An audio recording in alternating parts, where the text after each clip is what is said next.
ہمارے ملک میں اور بلکہ عالم اسلام کے بیشتر خطوں میں اس کو منایا جاتا ہے ربیع الاول کے دن کو، خاص طور پر 12 ربیع الاول کو یہ سمجھا جاتا ہے کہ وہ آپ کا یوم ولادت ہے، اس لیے اس کو باقاعدہ عید کی شکل میں مناتے ہیں۔ اس میں عمارتوں پر چراغاں ہوتا ہے، اس میں جلوس نکالے جاتے ہیں، اس میں محفلیں منعقد ہوتی ہیں جس میں نبی کریم صلی اللہ علیہ وسلم کی ولادت کا تذکرہ ہوتا ہے، جس میں سرکار دو عالم صلی اللہ علیہ وسلم کی سیرت و سنت کا تذکرہ ہوتا ہے، جگہ جگہ گلی گلی جلسے ہوتے ہیں۔ یہ سب کارروائی تو بے شک ہو رہی ہے، لیکن سوال یہ ہے کہ اتنی خوشیاں منانے کے نتیجے میں کیا ہماری زندگی میں کوئی تبدیلی، کوئی انقلاب کبھی آتا ہے؟ جلوس بے شک نکال لیا عید میلاد النبی کے نام سے، تقریریں بے شک کر لی اور عمارتوں پر چراغاں بھی کیا، بلکہ بعض ایسی باتیں کی جن کا شریعت میں کوئی جواز نہیں۔ بعض جگہوں پر یہ سننے میں آیا کہ روضہ اقدس، سرکار دو عالم صلی اللہ علیہ وسلم کے روضہ اقدس کی شبیہ بنا کر اور اس کے گرد لوگ طواف کرتے، جس کا کوئی جواز نہیں۔ یہ ایک طرح سے شرکیہ رسم ہے، اور جس طرح چراغاں کرنے کے بعد اور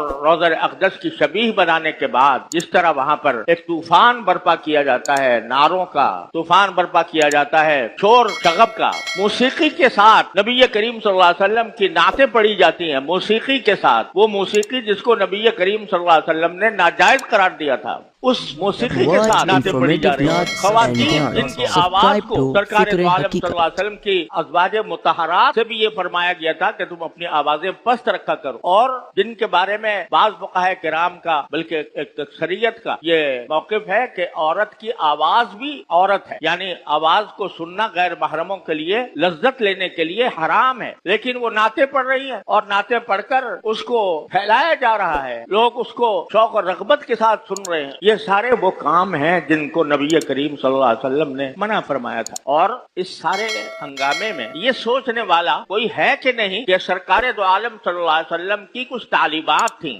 آپ کی کچھ سنتیں تھیں، اور آپ اس دنیا میں اس کام کے لیے نہیں آئے تھے کہ آپ کے نام پر میلے لگائے جائیں۔ آپ نے یہ فرمایا تھا کہ لا تتخذوا قبری عیدا، کہ میری قبر کو بھی عید نہ بنانا، میلہ نہ بنانا کہ وہاں پر میلہ لگاؤ۔ میلوں کو آپ نے منع فرمایا تھا، لیکن آپ کا جو اصل مقصد تھا وہ دنیا کو، انسانیت کو ایک صحیح اور اللہ تعالیٰ کے رضا کے مطابق زندگی گزارنے کی دعوت تھی۔ وہ دعوت کہاں گئی؟ وہ ان میلوں ٹھولوں میں کہاں گم ہو گئی؟ کتنے لوگ ہیں جو اس ربیع الاول کے مہینے میں یہ سوچتے ہوں کہ بھئی ربیع الاول کا مہینہ تو آیا ہے، لیکن جس ذات کی ولادت کی بنا پر ہم خوشیاں منا رہے ہیں، اس ذات کی تعلیمات میں سے کون سی تعلیم ایسی ہے جس پر عمل کر رہے، کون سی پر عمل نہیں کر رہے؟ اور اگر نہیں کر رہے تو کم از کم اس مہینے کے اندر یہ جائزہ لے کر اپنی اصلاح کی فکر کر لیں۔